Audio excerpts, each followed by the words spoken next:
How's it going, everybody? Welcome back to the channel, and today we're jumping into my top 10 favorite SPRs or special rares in the Dragon Ball Super card game. If you guys don't want to miss out on any video like this in the future, make sure you guys subscribe to the channel. Hit the video with a like if you guys enjoyed it, and drop a comment down below. Let me know your guys' favorite SPR in the Dragon Ball Super card game. Did yours make it on my list? Did I neglect your card? Maybe yours was my #1 pick. I'd love to hear from you guys. But with all this intro YouTuber stuff out of the way, let's go ahead and jump into this top 10 list. Coming in at number 10, we have Super Shenron Ultimate Wishmaster. I'm a big fan of Super Shenron, and I love that he is just a big cosmic yellow golden dragon that is summoned by planet-sized Dragon Balls. Like, that is such a cool concept to me, and I love that whenever he is summoned, he literally like sits inside like the cosmos of the universe. I love that really scale that he has, and I feel like they kind of give you that scale inside the card with like the vibe of the whole sparkles and like the twinkles kind of like around him, maybe signifying like signifying planets or maybe universes all around him. I love that kind of scale they try to go for inside the card. Not to mention his silhouette and the pure black background behind him. I love the gold and black that they got going on with the color scheme of this card. Overall, really badass card. I love Super Shenron. I wish they had more cards for him in the Dragon Ball Super card game. This is definitely by far the best one in my opinion. But enough of this card. Let's go ahead and move on to our next one. Coming in at number 9, we have Cooler Sibling Cruelty. Now, I am a big fan of Cooler. I love his design, especially whenever he goes into his final form, as we can see right here in this card. This moment is from the Cooler's Revengeance movie, which is one of the better movies in my opinion. I love that, they introduce Frieza having a brother and him trying to get revenge for Goku killing him and stuff like that. But when he transformed, like this moment from the movie where he's in front of Goku, they're in front of the waterfall, and he's all like, "Surprise, motherfucker, I'm about to transform again." Like, that shit is so cool, and they literally captured the perfect moment of that scene. I feel like he literally just got done transforming. His horns are hitting the waterfall. You can see the water hitting him. It's trickling down on him and stuff like that. And you can tell he's grinning at Goku, about to hit him with the whole Shredder face mask reveal. Oh my god, that moment is so badass. I love it so much. They did an amazing job capturing that essence of him being so menacing in that moment in this card. Can't really say much else about it, so let's go ahead and move on to our next one. Coming in at number 8, we have Hatchiac, Fueled by Hatred. As mentioned in my top 10 unique rares video, I am a big fan of Hatchiac. I love his design. I love his introduction in the Raging Blast 2 video game as a little special movie that came with it.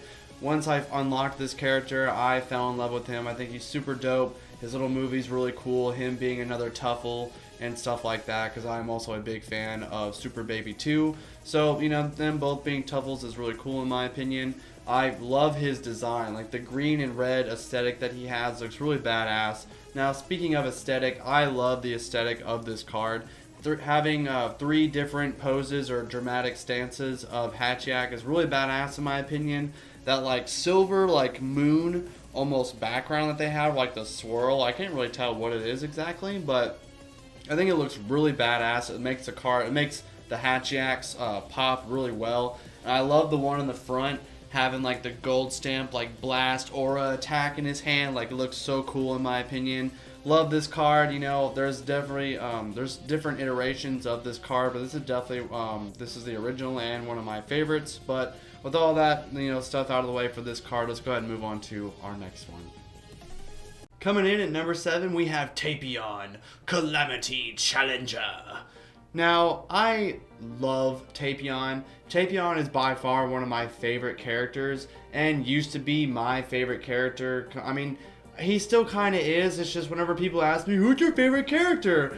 I usually just say Goku, because everyone knows Goku. If I say Tapion, they're like, who's that? Who's Tapion? So I usually just avoid that question, but man, Tapion, by far one of my favorite heroes and characters of the whole Dragon Ball universe. He's so badass, and the fact that he has his own movie, and he's the reason that Trunks has his sword. Like, he gave Trunks his sword. Like, when I found that out growing up, I thought that it blew my mind. I was just like, oh my god, that's where he just randomly gets the sword from. Now it makes sense. Like, I love that. His movie was badass. The character's badass. I wish we had more Tapion cards, honestly. And I remember, like, when this was in the, I think, Cross Spirit set, I was so happy whenever I got it. The fact that they're both posed up, him and Trunks, like, swords up, ready to go. Like, they look so cool in their poses. The lightning and the background behind them looks so badass. I really love this card. It's really just Tapion. I'm just such a fanboy for Tapion. I couldn't help but put this card on my list. But with this card out of the way, let's go ahead and move on to our next one.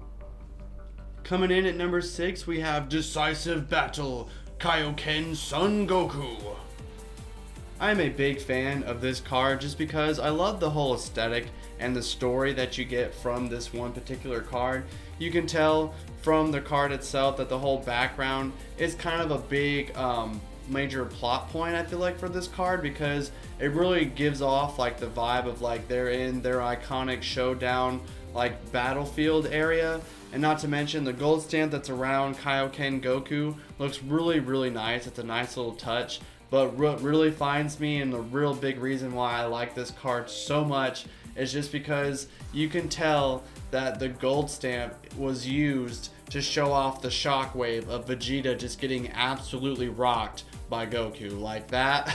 I love that little touch of Vegeta just going and off to the side, and like the gold stamp like over by his face. Dude, it's so funny in my opinion. That's a big reason why this card is higher up on my list. It just really captures the moment from the anime. You can definitely tell that they're like their background, stuff like that. I already mentioned stuff like already, but I love this card. It looks really cool. It's more funny in my opinion, but I still think it looks badass. But I'm kind of losing my train of thought on this card, so let's go ahead and move on to the next one. Coming in at number 5, we have Protector of the Earth, Super Saiyan 4 Son Goku. Wow, holy crap, guys. This card looks so badass. Like, Goku's pose, you know, it's pretty cool. You know, he's not doing anything really dramatic or crazy. He's just kind of just posed up looking at you. But what really gets me on this card is the whole moon behind him. You got the moon and like the beautiful night sky, and he's on some like Lion King ass rock. Like, oh, like him posed up like that really just pulls the whole card and ties it all together in my opinion. But oh my god, when I saw this card and I saw like the moon and the space background with like all the gold stamp around him, and like I feel like this kind of captures the moment from GT where Golden Ape Goku just gets done. Can't even talk, so excited. But he gets done like transforming, and he like finally, like, you know, he's looking at the moon, Pan was all there, and he finally like gets done transforming up on that rock. I feel like this really captures one of those more badass moments that were very rare in GT. But definitely love this card. Definitely gonna have to pick it up and get it graded one day. But I rambled on enough about this one. I'm still messing up on my words. Let's move on to the next one. Up next, we have Technique Unchained, Super Saiyan Blue Gogeta.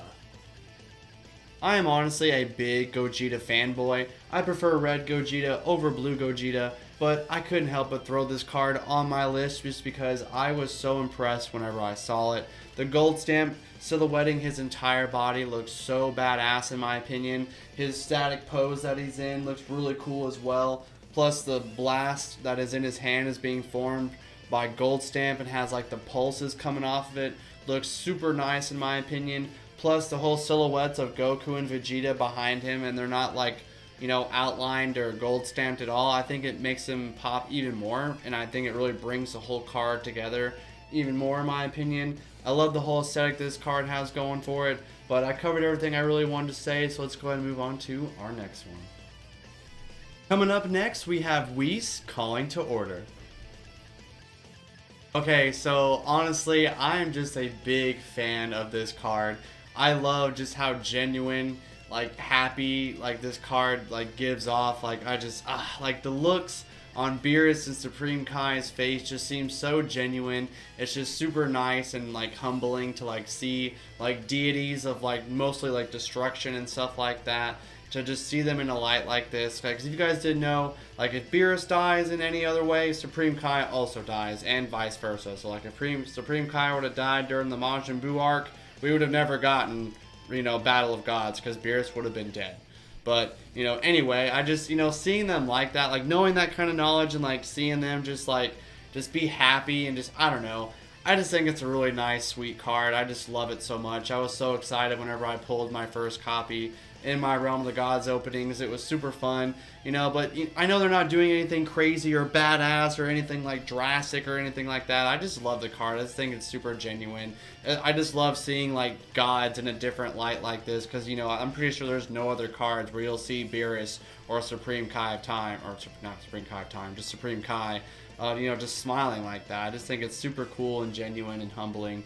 But, you know, honestly, I can ramble on about this all day, but, you know, make sure you guys are letting me know your guys' favorite SPRs. You know, make sure you guys like, subscribe, stuff like that. But let's go ahead and move on to our next card. Up next is Inferno Changer. You know, honestly, I've mentioned it many times before on the channel. I am a huge Janemba fanboy. Honestly, it's hard to say if he's my favorite villain or not, but he definitely is, because that sword is super badass in my opinion. Love his whole movie, and his whole like design looks super cool in my opinion. You know, honestly, yeah, he's my favorite villain. But, you know, this card looks super badass. I actually own this one and pulled it myself. The little picture that I have here next to me doesn't do it any justice, because like that silhouette behind him of himself is like completely texturized, looks super badass. Like the whole like texturing of this card just looks super cool in my opinion. The like flames, that like the flame energy that they have like coming off of Janemba just looks super cool aesthetically. You know, honestly, I feel like there's not a whole lot of really badass looking Janemba cards. Like there are some cool ones, don't get me wrong, but I definitely feel like this SPR version of him is definitely one of the better captured illustrations. I don't know why I said captured, but one of the better like illustrations of him, because I just love like the sword that he has, like the whole silhouette behind him of himself. You know, it makes him like really pop with the whole like purple and black like aesthetic that they got going on. Really love this card. But before we move on to our number one pick, let's go ahead and talk about some honorable mentions. Okay, so for my honorable mentions, I'm just going to have all my picks just scroll behind me, just because I feel like trying to talk about each individual one will just take up way too much time, because there are quite a couple of cards that I had to, you know, be real nitpicky with and kind of throw off to the side. Honestly, it was really tough to just whittle down out of all the options of SPRs and just pick my, you know, just 10 of them. Obviously the first three were obviously no brainers, but everything else after that was a little tough. Honestly, a lot of these cards are all badass in their own right. Feel free to pause the video if you guys want to check out, you know, them in, you know, closer detail or whatever it may be. But with all these out of the way, let's go ahead and move on to our number one pick. So my number one SPR is Super Saiyan 4 Gogeta, thwarting the Dark Empire. Now, as I mentioned earlier in this video, I'm a super big Gogeta fanboy. Super Saiyan 4 is my favorite version of this character, and honestly, I have been a huge Super Saiyan 4 Gogeta fan since I ever saw the character as, you know, as a kid growing up. This is such a badass card in my opinion. Honestly, it's even better than one of the secret rares. I'm pretty sure it says Perilous Fusion. I might throw up a screenshot with it or not on screen. But like, dude, this SPR is so badass. Like, oh my god. Like, you can tell that he's about, like in the card, you can tell he's about to do his 100 times Big Bang Kamehameha. And like the whole gold stamp around him, the like pulses like coming off of the attack. Like, oh dude, it looks so cool. Plus his like pose that he's in just looks really badass. And like the whole like galaxy space background that he has, like, that, you know, they didn't need to go that hard on, you know, on doing that, but it looks really fucking cool in my opinion. I just love this card so much. I definitely want to get it graded, and honestly, this video that I pulled this in is actually one of my more popular videos, so I can definitely tell that he's a lot of other people's favorite cards. I'm honestly hoping that the next God Rare in the next set is going to be him. But then again, I also hope it's not, because then I will go bankrupt. But yeah, you know, I think that's going to wrap up this list. I hope you guys enjoyed it. Did you guys agree with my picks? Did you guys, you know, maybe there's a card that I neglected to put on my list. Maybe it wasn't in my honorable mentions. Definitely drop a comment. Let me know down below. Subscribe to the channel if you guys enjoyed it and don't want to miss my future openings that I'm going to be having here in September when the next set releases, as well as the next one that comes 2 months after it. I will be doing a news video talking about those, but I think we rambled on enough about all this YouTuber stuff. Hope you guys enjoyed the video. If you guys did, make sure you guys do all that stuff I mentioned earlier. Have a great day, everybody. Thank you guys so much for watching, and I will catch you guys in the next one.